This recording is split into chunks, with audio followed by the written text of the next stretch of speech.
اپنی ماں کے چہرے سے، اپنی ماں کے سینے سے لپٹ جاتے ہیں، اپنی ماں کے گلا سے گلا ملا لیتے ہیں۔ وہ ماں معاف کر دیتی ہے اور کہتی ہے اے بیٹا تو نے ہاتھ کیوں کاٹ لیا؟ وہ عبد الرحمن بن شران کہنے لگے اے میری ماں، میں نے جب نشہ کی حالت میں تھا آپ کو تھپڑ مارا تھا، نشہ ٹوٹا ہے تو مجھے خیال آیا کہ میں اسی ہاتھ سے اپنی ماں کے اوپر ہاتھ اٹھا دیا، اس لیے مجھے اب یہ بات بار بار ستا رہی تھی کہ اب میں اس ہاتھ کو، جو ہاتھ میری ماں کے بدن پہ اٹھ گیا، اس ہاتھ کو میں اپنے ساتھ نہیں رکھوں گا، اس لیے میں کاٹ کے پھینک دیا۔ اور اے میری ماں، جو آنکھ کا ڈھیلا تیری آنکھ سے باہر آ گیا، میں نے بھی اپنی آنکھ سے آنکھ کا ڈھیلے کو باہر کر دیا۔ ماں نے کہا بیٹا اگر تم ایسا نہ بھی کرتے، صرف وسیلہ کسی کو بنا کے آ جاتے میری بارگاہ میں تمہیں معاف کر دیتا۔ ادھر ماں نے معاف کی، آواز آتی ہے آسمان سے، اللہ تعالیٰ فرماتا ہے، ہاتف غیبی کی آواز ہے، اللہ تعالیٰ فرماتا ہے اے مالک بن دینار اس سے کہہ دو کہ اس کی ماں نے اس کی خطا کو معاف کیا ہے تو ہم بھی اس کو معاف کر دیتے ہیں۔ ہم نے بھی اس کی خطا کو معاف کر دیا، اور یہیں تک نہیں، اس سے کہہ دو کہ اس کی ماں نے اس کی خطا کو معاف کیا تو اس کے صدقے میں اس کی میں 7 حج کو قبولیت کا درجہ دے دیا۔ وہ 7 حج جو اب تک قبول نہیں ہوئی تھی، ماں نے خطا معاف کی، اللہ نے اس حج کو قبولیت کا درجہ دے دیا، 1 2 نہیں 7 حج کو قبول فرما لیا۔ تو میرے دوستو ماں کی عظمت بہت ہے، اگر ماں ناراض ہو جائے تو پھر دنیا بنتی نہیں ہے، بگڑ جاتی ہے، اور اگر ماں راضی ہو جائے تو دنیا بھی بنتی ہے، آخرت بھی بنتی ہے۔ تو ماں اگر کچھ کہہ دے تو اسے اف تک مت کہو۔ کسی صحابی نے اپنی ماں کو کاندھے پر بیٹھا کر کے 7 حج کرایا، خانہ کعبہ کا طواف کیا، ارکان حج ادا کیا۔ 7 حج ہونے کے بعد حضور صلی اللہ علیہ وسلم کی بارگاہ میں وہ صحابی گئے، کہنے لگے یا رسول اللہ، میں نے اپنی ماں کو اپنے کاندھے پہ بیٹھا کے 7 حج کرایا، کیا یا رسول اللہ میں اپنی ماں کا حق ادا کر دیا؟ میرے نبی فرماتے ہیں اے صحابی، یہ 7 حج کی کیا بات کرتے ہو؟ جس وقت تو پیدا ہو رہا تھا اور تیرے پیدا ہونے سے تیری ماں کو جو تکلیف ہوئی تھی اس کا 1 جھٹکے کے برابر تم نے اس کا حق ادا نہیں کیا۔ ماں کی عظمت بہت بڑی ہے، اس کا حق اولاد کبھی ادا نہیں کر سکتا۔ تو ماں کے حقوق کو سمجھیے، باپ کے حق کو سمجھیے، اور شادی شدہ ہے تو بیوی کے بھی حق کو سمجھیے، اور بیوی ہے تو شوہر کا بھی حق سمجھے، اور بچے کا بھی حق سمجھے۔ سب کا حقوق الگ الگ ہے۔ ماں کا حق کیا ہے، باپ کا حق کیا ہے، اس کے حق کو دیا کیجئے، حق تلفی مت کیجئے، ورنہ میدان محشر میں بہت سخت پکڑ ہوگی۔ حضور صلی اللہ علیہ وسلم ارشاد فرماتے ہیں النکاح من سنتی فمن رغب عن سنتی فلیس منی۔ اے لوگوں نکاح کرو، نکاح کرنا میری پسندیدہ سنت ہے، یہ میرے حضور کا فرمان ہے، میرے نبی کا فرمان یہ ہے۔ اب نکاح کرو تو نکاح کس طرح سے ہم کریں، آپ کریں، کیسے کریں، اس کو دیکھنا اور جاننا ضروری ہے۔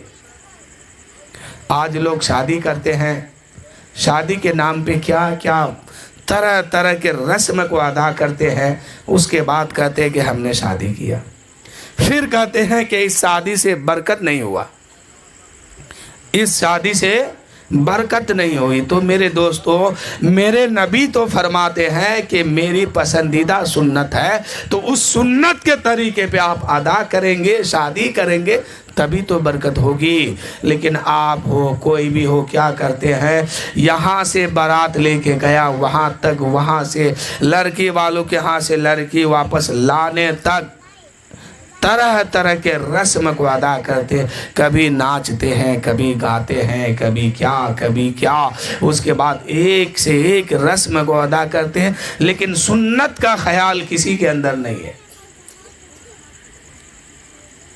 اس وقت کیا کیجئے، نبی پاک صلی اللہ علیہ وسلم اپنی بیٹی فاطمۃ الزہرا رضی اللہ تعالی عنہا کا نکاح حضرت علی مشکل کشا کے ساتھ کرایا.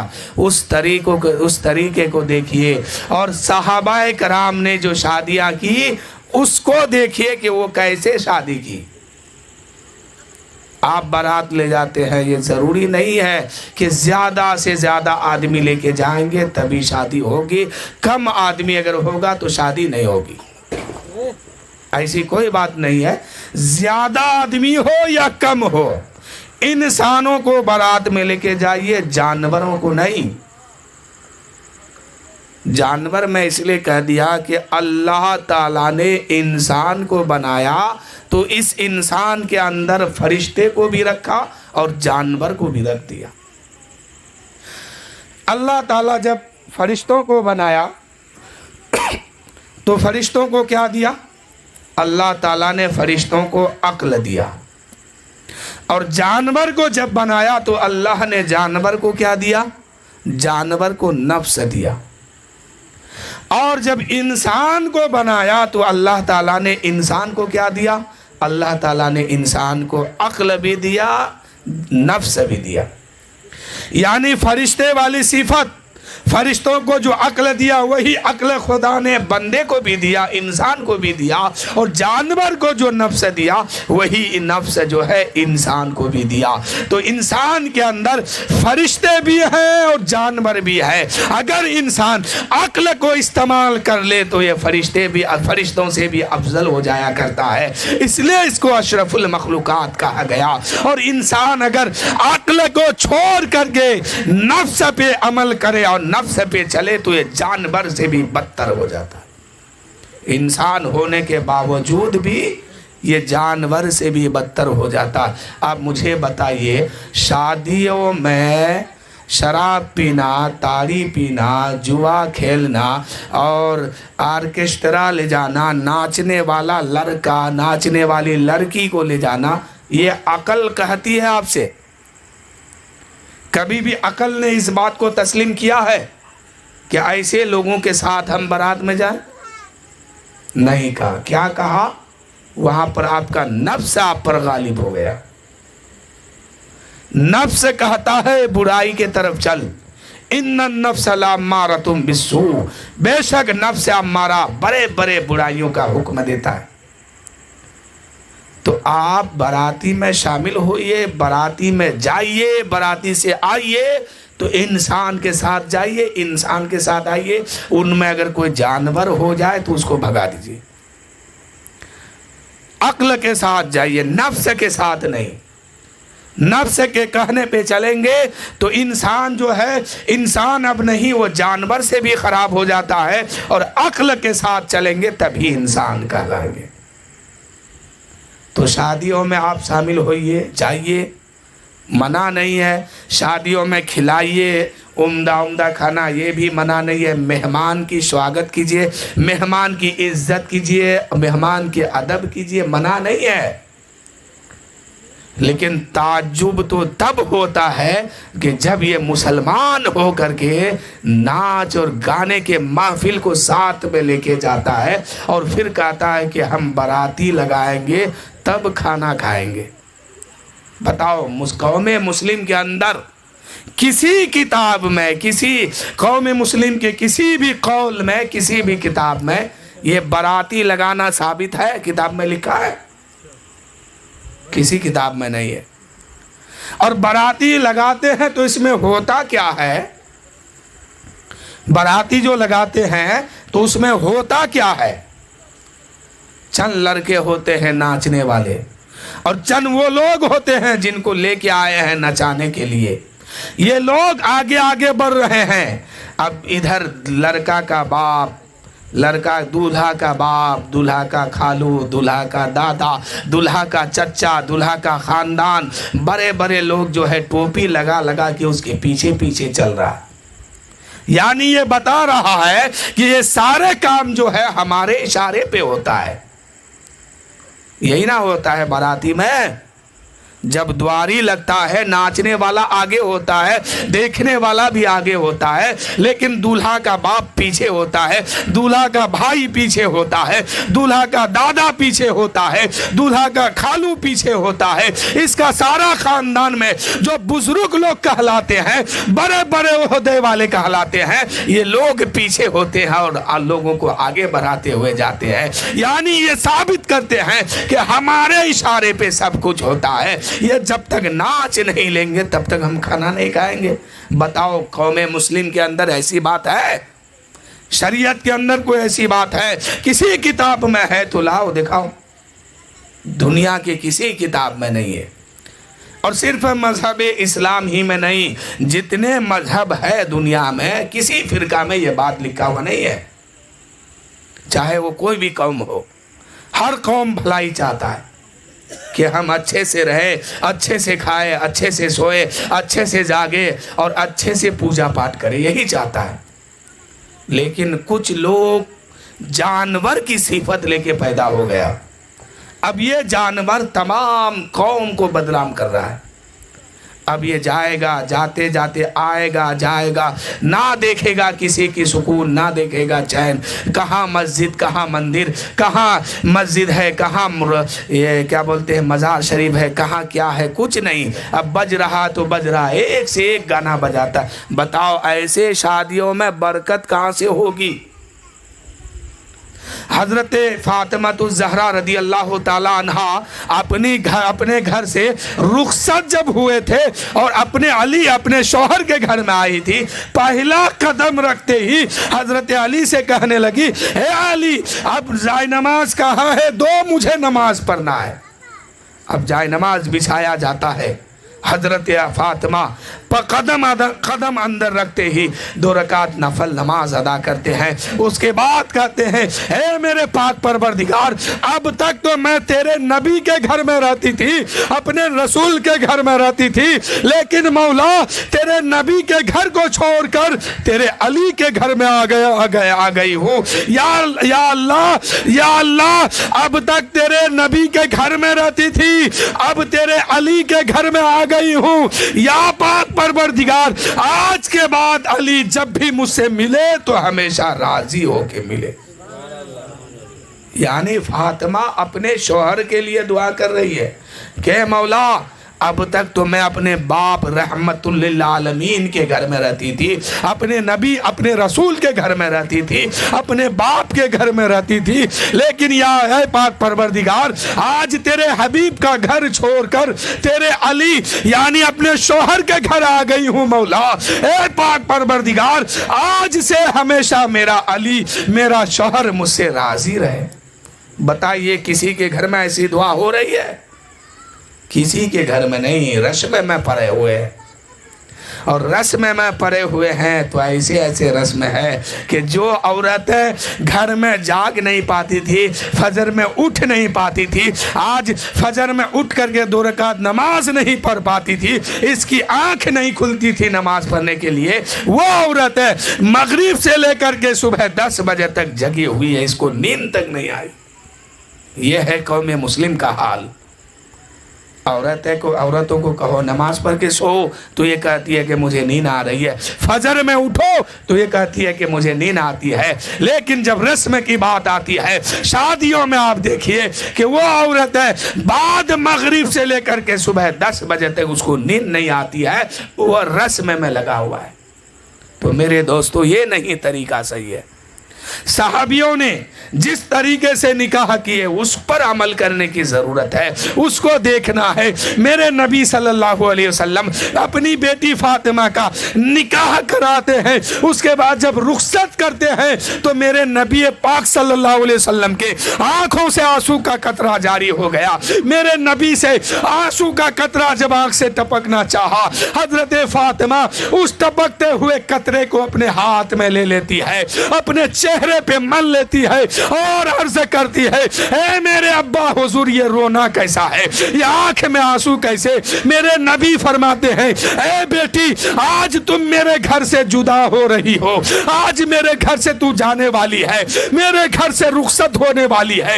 اے بیٹی فاطمہ آج تک تو اپنے نبی کے گھر میں رہتی تھی, اپنے رسول کے گھر میں رہتی تھی, اپنے باپ کے گھر میں رہتی تھی, لیکن اے بیٹی فاطمہ آج اپنے شوہر کے گھر جانے والی ہو. لیکن اے بیٹی فاطمہ آج کے بعد اگر تو مجھ سے ملنا تو اس حال میں ملنا کہ تیرا شوہر تجھ سے راضی ہو. کوئی باپ یہ سبق دیتے ہیں اپنی بیٹی کو؟ کوئی باپ اپنی بیٹی کو یہ سبق دیتے ہیں؟ وہ نبی ہو کے سبق اس لیے دیے, وہ سبق فاطمہ کے لیے نہیں تھا, وہ امت کو سبق دے رہے تھے میرے نبی کہ میری امتیو جب تم اپنی بیٹی کو رخصت کرو گے آنکھ میں آنسو تو ضرور آئیں گے, لیکن اس وقت اپنی بیٹی سے کہہ دینا اے میری بیٹی اب تک تو میرے گھر میں رہتی تھی, میرے گھر میں پرورش پا رہی تھی, میرے گھر میں پلتی تھی, لیکن اے میری بیٹی آج کے بعد اگر تم مجھ سے ملنا تو اس حال میں ملنا کہ تیرا شوہر بھی تجھ سے راضی ہو, تیرے ساس بھی تجھ سے راضی ہو, تیرے سسور بھی تجھ سے راضی ہو. یعنی اگر واپس آنا ہے اس گھر میں تو اس حال میں آنا کہ تیرے سسرال والے تجھ سے راضی ہو. یہ سبق دیجئے اپنی بیٹیوں کو, یہ ضروری ہے سبق دینا. اگر یہ سبق دیں گے تو وہ بیٹی یہ سمجھے گی کہ اب میری شادی ہو گئی ہے, ہم مریں گے تو اسی گھر میں اور جئیں گے تو اسی گھر میں, مرنا جینا سب اب اسی گھر میں. پھر وہ رشتہ تا قیامت تک باقی رہیں گے, ان کے نسل تا قیامت تک جاری رہے گا. تو میرے دوستو یہ سبق دیا کیجئے اپنی اولادوں کو, جس وقت اپنے گھر سے رخصت کیجئے. حضرت فاطمہ تو زہرا مصلی لیتی ہے اور بچھا دیتی ہے, 2 رکعت نماز شکرانہ نفل کی پڑھتی ہے اور کہتی ہے کہ پاک پروردگار اب تک تو میں تیرے نبی کے گھر میں رہتی تھی, لیکن مولا آج تو علی کے گھر میں آ گئی ہوں. اے پاک پروردگار آج کے بعد میرا شوہر علی ہمیشہ مجھ سے راضی رہے. یہی سبق اپنی بیٹی کو دیجئے کہ بیٹی جب اپنے سسرال میں پہنچ جاؤ, اپنے سسرال میں پہنچنے کے بعد پہلا قدم گھر کے اندر رکھتے ہی جائے نماز بچھا دو, اس میں 2 رکعت نماز نفل ادا کرو. اس کے بعد کہو کہ مولا اب تک تو میں اپنے باپ کے گھر میں رہتی تھی, اپنے باپ کے گھر میں پروان چڑھتی تھی, لیکن پاک پروردگار آج تو اپنے باپ کے گھر کو چھوڑ کر کے اپنے سسرال میں آ گئی ہوں, اپنے شوہر کے گھر آ گئی ہوں. اے مولا آج کے بعد ہمیشہ شوہر راضی ہو, سسرال والے راضی ہو, ساس سسر راضی ہو. یہ سبق دے کے اپنی بیٹی کو رخصت کیجیے. 3 دن کے بعد یا 5 دن کے بعد میرے نبی اپنی بیٹی فاطمہ کے گھر تشریف لے جاتے ہیں, آواز دیتے ہیں علی دروازہ کھولو, دروازہ کھولا جاتا ہے. اس کے بعد میرے نبی فرماتے ہیں اے علی فاطمہ کہاں ہے؟ حضرت علی نے کہا یا رسول اللہ وہ فاطمہ نماز پڑھ رہی ہے. فاطمہ کے اس نماز کو بھی سلام, جس نے سلام پہلا سلام پھیرا تو کعبہ نظر آیا اور دوسرا سلام پھیرا تو کعبے کا کعبہ نظر آ گیا. میرے نبی حضرت فاطمہ نماز پڑھ رہی ہے, میرے نبی حضرت فاطمہ کے بائیں جانب جا کے بیٹھ جاتے ہیں. علی حضرت فاطمہ جو ہے سجدے پہ سجدہ کیے جا رہے ہیں, نماز پہ نماز پڑھ رہی ہے. نماز جب مکمل ہوتی ہے عطیات پڑھ کے درود شریف پڑھ کے دعائے معصورہ پڑھ کے جب سلام پھیرتی ہے, اس نماز کا کیا کہنا, پہلا سلام پھیرتی ہے تو کعبہ نظر آتا ہے اور دوسرا سلام پھیرتی ہے تو کعبے کا کعبہ نظر آ گیا. اعلیٰ حضرت فرماتے ہیں حاجیو آؤ شہنشاہ کا روضہ دیکھو, کعبہ تو دیکھ چکے اب کعبے کا کعبہ دیکھو. حضرت فاطمہ اپنے باپ کو دیکھتی ہے, تو مچل جاتے ہیں اور اپنے باپ کے گود میں اپنا سر رکھ دیتے ہیں۔ میرے نبی فرماتے ہیں اے فاطمہ اتنے کمزور کیسے ہو گئے ہو، اتنے کمزور کیسے ہو گئے، اتنی نکاحت کیسی؟ میرے حضرت فاطمہ کہنے لگی یا رسول اللہ آپ ہی نے تو کہا ہے کہ اے فاطمہ علی کے گھر میں اگر کسی مصیبت کا سامنا کرنا پڑے تو کسی کے سامنے زبان مت کھولنا۔ نبی فرماتے ہیں اے فاطمہ کہا میں نے تھا، پوچھ بھی میں رہا ہوں، بتاؤ کیا وجہ ہے کہ اتنی نکاحت ہے، اتنی کمزوری ہے؟ حضرت فاطمہ کہنے لگی یا رسول اللہ یا حبیب اللہ جس دن سے علی کے گھر میں آئی ہوں اس دن سے لے کے آج تک 3 دن کا فاقہ ہے، 3 دن تک کوئی دانا پانی نہیں ملا، 3 دن بھوکے پیاسے ہیں۔ حضرت میرے نبی صلی اللہ علیہ وسلم نے جب اتنا سنا ہے رب کی بارگاہ میں ہاتھ اٹھا دیتے ہیں، عرض کرتے ہیں یا پاک پروردگار آج کے بعد میری بیٹی فاطمہ کو بھوک تو لگے لیکن بھوک کبھی ستائے نہ، کبھی پریشان نہ کرے۔ اے میرے دوستو اس دن کے بعد حضرت فاطمہ کئی دن تک بھوکی رہ گئی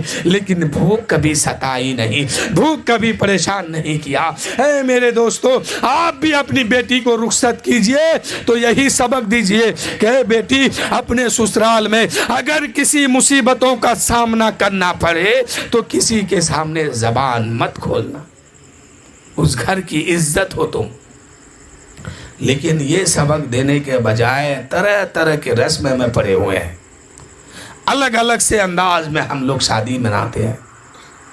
حضور فرماتے ہیں، میرے آقا فرماتے ہیں النکاح من سنتی، نکاح میری سنت ہے، النکاح من سنتی فمن رغب عن سنتی فلیس منی۔ اے لوگو نکاح کرو، نکاح کرنا میرے نبی کی پسندیدہ سنت ہے۔ میرے نبی فرماتے ہیں کہ نکاح کرو، نکاح کرنا پسندیدہ سنت ہے۔ تو ہم لوگ میں سے کوئی بھی ہو تو شادی کیجئے، سنت کے طریقے پر کیجئے، اور بیوی گھر میں لے آئیے تو اس کے حق کو پہچانیے۔ یہ نہیں کہ ذرا سی بات پہ ہم مارنے لگے، پیٹنے لگے۔ وہ انسان، اگر کسی انسان کا کردار دیکھنا ہو، کسی انسان کا حقیقت اگر دیکھنا ہو کہ یہ انسان کا کردار کیسا ہے، اخلاق کیسا ہے، یہ انسان کس ماحول میں پلا بڑھا ہے، تو اس کے گھر میں اس کی بیوی کو دیکھیے کہ وہ خوش ہے کہ نہیں۔ اگر اس کی بیوی اس سے خوش ہے تو سمجھیے اچھے کردار کا انسان ہے، اگر بیوی اس سے ناراض ہے سمجھیے برے کردار کا انسان ہے۔ اس لیے بیوی لائیے تو اس کے ساتھ حسن سلوک کیجئے اور اس کا حق پہچانیے۔ یہ نہیں کہ ذرا سی بات ہو جائے مارنا پیٹنا شروع ہو جائے۔ میرے دوستو وہ بھی انسان ہے، اس کے اندر بھی جان ہے۔ اگر آپ ان کے ساتھ ذرہ برابر بھی زیادتی کریں گے تو کل میدان محشر میں سخت پکڑ ہوگی اور اسی زیادتی کے وجہ سے آپ کو جہنم میں جلنا ہوگا، اس لیے کہ وہاں حق والوں کو حق دلایا جائے گا۔ آج اگر بیوی سمجھ کے کوئی اتیاچاری کرتا ہے، بیوی سمجھ کے کوئی مجبور سمجھ کے اس عورت کو مارتا ہے پیٹتا ہے، تو کل میدان محشر جب قائم ہوگا اس دن لوگ نفسی نفسی کے عالم میں ہوں گے، حق والے کو حق دلایا جائے گا۔ وہ بیوی حق مانگے گی کہ ایسا نہ ہو کہ اسی دنیا کی تھوڑی سی پٹائی کی وجہ سے آپ کو جہنم کا راستہ ناپنا پڑے۔ اس لیے میرے دوستو اس کا جو حق ہے اس کو دے دیا کرو، اور شوہر کا جو حق ہے بیوی دے دیا کرے۔ حق والے کو حق دیجیے۔ ماں کا جو حق ہے بیٹے پر بیٹا دیا کرے، اور بیٹا کا جو حق ہے ماں پر وہ ماں دیا کرے۔ باپ کا جو حق بچوں پر ہے وہ بچہ دیا کرے، اور بچوں کا حق جو باپ پر ہے وہ ادا کرے۔ حقوق کے بارے میں بہت سخت پکڑ ہوگی۔ آج لوگ بڑھاپے میں ماں باپ کو پاتے ہیں اور ذرا سی بات پر اس کو ڈانٹنے لگتے ہیں، اور بوڑھا ہو جائے تو پھر ان کا گھر الگ ہوتا ہے، ان کا رہنا سہنا الگ ہوتا ہے، کھانا پینا الگ ہوتا ہے۔ نہیں میرے دوستو، یہ دونوں وہ عظیم نعمت ہے کہ ایک بار اگر یہ چلے جاتے ہیں تو پھر دوبارہ کبھی ملا نہیں کرتا۔ ایک بچہ تھا، بس مختصر انداز میں سنیے، وقت بہت ہو رہا ہے۔ ایک بچہ تھا، اس کی ماں انتقال کر گئی، اس کے باپ نے دوسرا شادی کیا، دوسری شادی کی۔ دوسری شادی کرنے کے بعد اپنی بیوی کو گھر لائی، کچھ دن گزرا۔ اگر کسی کے ساتھ سوتیلے ماں بیٹے یا ماں بیٹی کا رشتہ ہو تو وہ پریشان نہ ہو، میں کسی کو تنقید کرنے کے لیے نہیں کہتا ہوں، میں حقیقت ایک بات بتاتا ہوں، میں کسی کو پریشان کرنے کے لیے اس بات کو نہیں بتا رہا ہوں۔ ہو سکتا ہے آپ میں سے، ہم میں سے کوئی بھی ہو، کسی نہ کسی کے ساتھ یہ ضرور معاملہ ہے کہ سوتیلے کا رشتہ ہے۔ یعنی اس گھر میں دوسری ماں آ گئی۔ ایک دن باپ نے پوچھا کہ بیٹا بتاؤ، یہ سوتیلی ماں کو تم نے کیسا پایا؟ کیسا پایا؟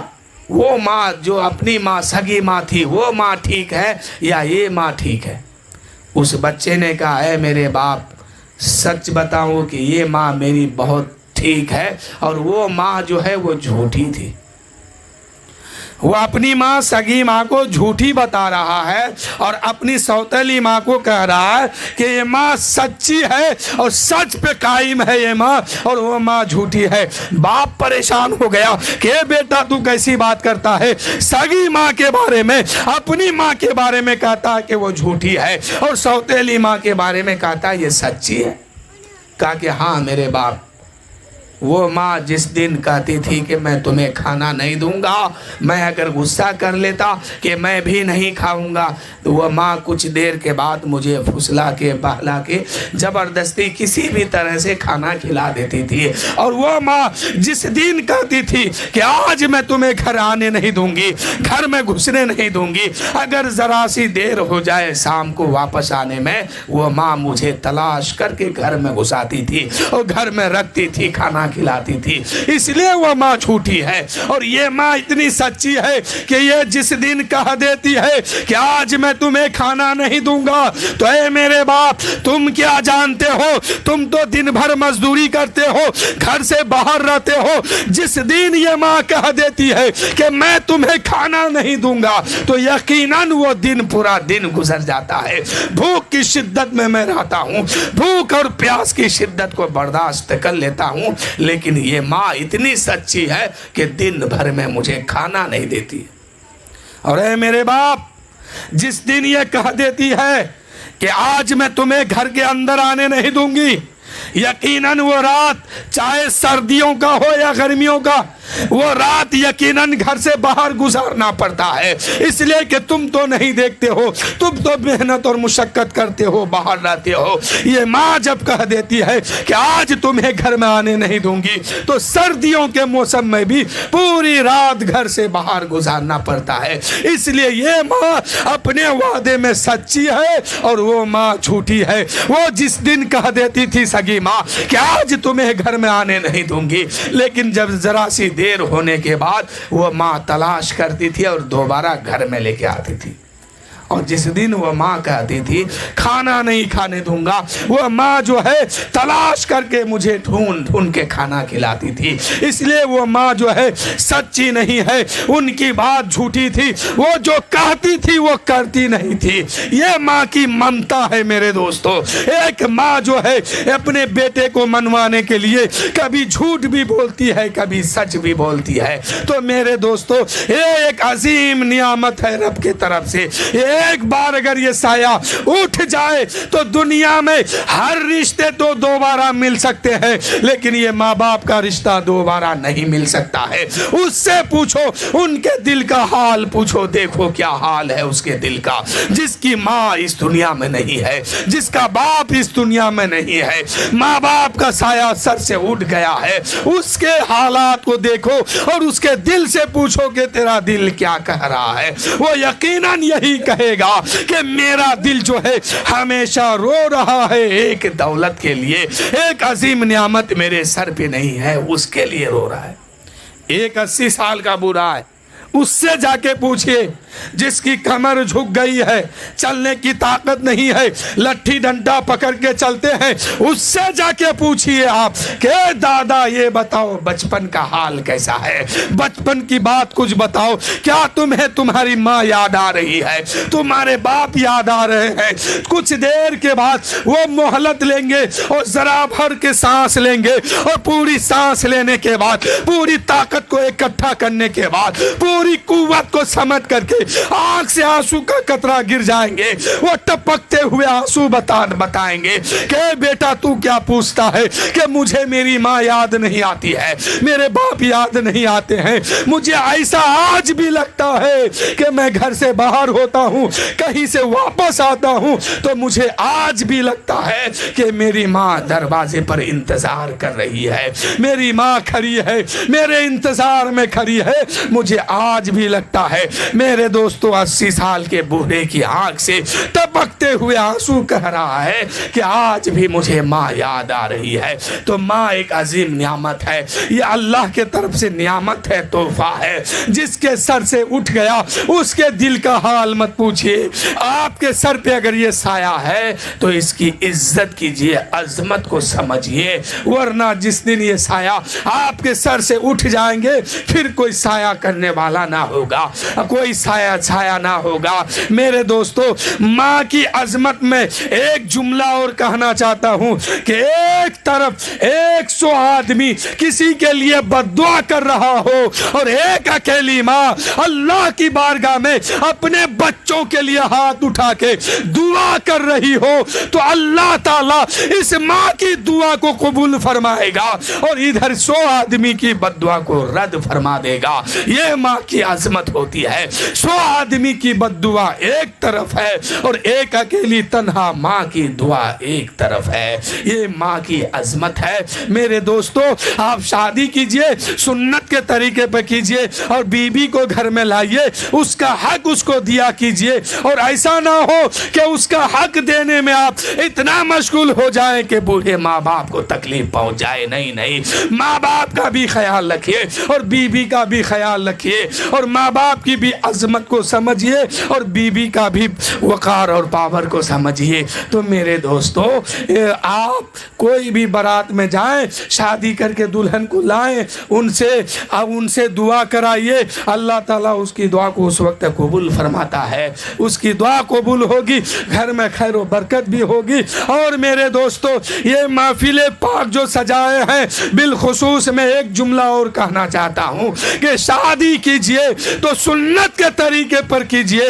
آپ سنت کے طریقے پر عمل کر کے شادی کریں گے, آپ کی شادی بھی ہو جائے گی اور مصطفیٰ جان رحمت بھی خوش ہو جائیں گے. اور جب میرا نبی خوش ہوگا تو یقیناً خدا وحدہ لا شریک بھی خوش ہو جائے گا, راضی ہو جائے گا آپ سے. تو میرے دوستو آپ شادی میں شامل ہوئیے تو خرافات مت کیجئے, شرابیوں کو مت لیجئے, جواریوں کو مت لیجئے, نیک لوگوں کو لیجئے اور جائیے دلہن کے گھر. اس کے بعد جب نکاح کا وقت ہو جائے تو باراتی مت لگائیے, بلکہ اسی باراتی کو کسی گاؤں کے مسجد میں پہنچیے اور اس مسجد میں نکاح کیجئے, نکاح کرائیے اور کیجئے. اللہ تعالیٰ اس نکاح میں پھر برکت ہی برکت عطا فرما دے گا. تو میرے دوستو ایسے باراتی لگانے سے بچو جس میں خرافات ہو, جس میں ناچ گانا ہو, جس میں طرح طرح کے رسم ہو. ایسے خرافات سے آپ کو بچنا بہت ضروری ہے. اللہ کے نبی صلی اللہ علیہ وسلم ارشاد فرماتے ہیں کہ جب کوئی بندہ ایک بار لا الہ الا اللہ محمد رسول اللہ پڑھتا ہے, آپ بھی پڑھیے لا الہ الا اللہ محمد رسول اللہ صلی اللہ تعالی علیہ وسلم. جب کوئی مسلمان ایک بار پڑھتا ہے, میرے نبی فرماتے ہیں کہ اس کے منہ سے ایک پرندہ نکلتا ہے, اس کے منہ سے ایک پرندہ نکلتا ہے. دھیان سے سنیے اور اس پہ عمل کیجیے گا, اس پہ عمل کیجیے گا. ایک وظیفہ میں آپ کو بتا کے جا رہا ہوں. اللہ کے نبی فرماتے ہیں کہ جب کوئی ایمان والا ایک بار لا الہ الا اللہ محمد الرسول اللہ صلی اللہ علیہ وسلم پڑھتا ہے، اس کے منہ سے ایک پرندہ نکلتا ہے، اس پرندے کے منہ میں، اس پرندے کے پاس 10,000 سر ہوتا ہے، ایک دو نہیں، 10,000 سر اس پرندے کے اندر ہے، اور ہر سر میں 10,000 منہ ہے، 10,000 چہرہ ہے، اور ہر چہرے کے اندر پھر 10,000 منہ ہے، اور ہر منہ کے اندر 10,000 زبان ہے، اور ہر زبان سے وہ اللہ کی تسبیح اور پاکی بیان کرتا ہے، اور یہ پرندہ چلے جاتا ہے عرش اعظم کے نیچے جا کے بیٹھتا ہے۔ خدا فرماتا ہے اے پرندہ، اے کلمے والا پرندہ، چلا جا جنت میں داخل ہو جا۔ وہ پرندہ کہتا ہے اے پاک پروردگار، جب تک تو اس کو بخشا نہیں دے گا، جب تک تو اس کی خطا معاف نہیں کر دے گا، جس کے منہ سے میں نکلا ہوں تب تک میں جنت میں نہیں جاؤں گا۔ اللہ فرماتا ہے اے کلمے والا پرندہ، سن لے، جب وہ انسان کلمہ پڑھنا شروع کیا تھا اور تو اس کے منہ سے ابھی پورے طریقے سے باہر بھی نہیں آیا تھا، تب میں اس کی خطا کو معاف کر دیا تھا۔ اب وہ پرندہ عرش کے نیچے خدا وحدہ لا شریک کا بڑائی بیان کرتے ہیں، تذکرہ کرتے ہیں، ذکر کرتے ہیں، حمد و ثنا میں مشغول ہو جاتا ہے۔ اللہ تعالیٰ اس پرندے کو 70,000 زبان عطا فرماتا ہے۔ اب 70,000 زبان کے ساتھ اللہ تعالیٰ کی بارگاہ میں یہ پرندہ اس شخص کے لیے دعا کرتے ہیں، خیر و مغفرت کی دعا کرتے ہیں جس کے منہ سے یہ نکل کے آیا ہے، اور یہی کہتے ہیں کہ مولا، جس نے کلمہ شریف پڑھا تھا اور جس کے منہ سے میں باہر آیا، مولا اس کی خطا کو معاف فرما دے، اس کی غلطی کو معاف فرما دے، اس کی لغزش کو معاف فرما دے، اور مولا اس کو بخش دے۔ اے میرے دوستو، یہ پرندہ قیامت تک آپ کے لیے مغفرت کی دعا کرتے رہیں گے، یعنی جو کلمہ شریف پڑھا ہے اور جس کے منہ سے یہ پرندہ باہر آیا ہے، قیامت تک 70,000 زبانوں سے مغفرت کی دعا اس انسان کے لیے کریں گے۔ اور جس دن قیامت قائم ہوگا، میرے نبی فرماتے ہیں کہ بروز قیامت وہ پرندہ پڑھنے والے کا ہاتھ پکڑیں گے اور جنت میں جا کے داخل ہو جائیں گے۔